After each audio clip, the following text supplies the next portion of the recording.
Love जिहाद पर जब हम खबरें ढूंढते हैं तो उत्तर प्रदेश के बहुत सारे जिलों से चौंकाने वाले समाचार हमारे सामने आने लगते हैं। कभी सहारनपुर, कभी मेरठ, कभी उन्नाव, कभी बुलंदशहर, कभी कानपुर, कभी शाहजहांपुर, कभी बरेली।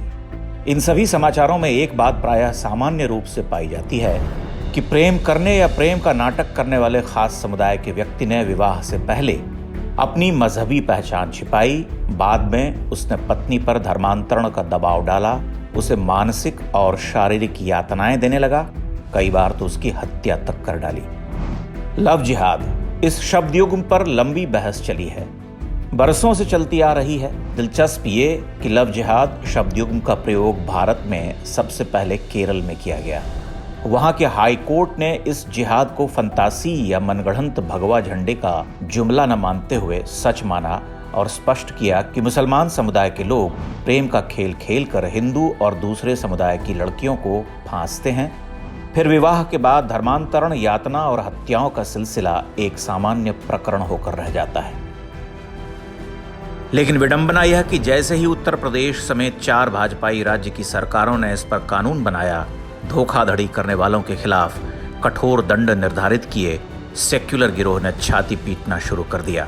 उथली भावुकता से भरे लेख लिखे जाने लगे, कथित गंगा जमनी तहजीब का रोना चालू हो गया, प्यार पर पहरा, 2 लोगों के स्वच्छंद प्रेम पर सांप्रदायिक राजनीति और भारतीय समाज का भगवाकरण करने जैसे समाचारों, लेखों से अखबार, वेबसाइट्स, पोर्टल आदि पटने लगे।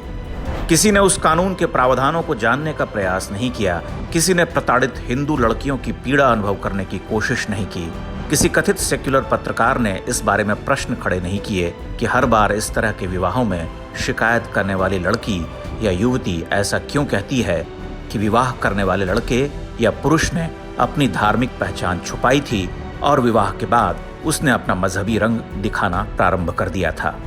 उस लड़की या युवती ने जो त्रास झेला, भरोसे को तोड़े जाने का जो दुख सहा, यातनाएं सही, अपनी धार्मिक स्वतंत्रता पर कुठाराघात सहा, उन सब का कोई मोल नहीं। मोल तो केवल झूठी सेक्युलर मान्यताओं का है, जिसकी आड़ में हिंदू उत्पीड़न बड़ा ही सरल कार्य होता है। उत्तर प्रदेश में लव जिहाद कानून पिछले वर्ष लागू किया गया। कानून को लागू किए जाने के महीने भर बाद ही 14 केस दर्ज हो गए और 51 गिरफ्तारियां हुई। जो 14 केस कानून लागू होने के 1 माह बाद दर्ज किए गए, उनमें से 13 घटनाओं में हिंदू महिलाओं ने धर्म परिवर्तन के लिए दबाव बनाने का आरोप लगाया था। स्वयं मुख्यमंत्री योगी आदित्यनाथ ने एक चैनल के साक्षात्कार में मेरठ की एक घटना का उदाहरण दिया था, जिसमें आरोपी असलम ने पहचान छुपाकर शादी की थी और शादी के बाद हिंदू पत्नी बेटी को मार डाला था। योगी आदित्यनाथ की सरकार ने 2020 में जबरन धर्मांतरण को रोकने के लिए जिस कानून को पास किया है, उसका उद्देश्य विवाह से पहले झूठ बोलकर ठगी को रोकना और गैर कानूनी धर्म परिवर्तन के विरुद्ध प्रावधान लाना रहा है। योगी सरकार ने इसे कानून का रूप देकर स्पष्ट कर दिया कि प्रेम के नाम पर धोखाधड़ी और कुत्सित मानसिकता का व्यापार अब सफल नहीं हो सकता। लव जिहाद पर 10 साल तक की सजा और जुर्माने का प्रावधान है।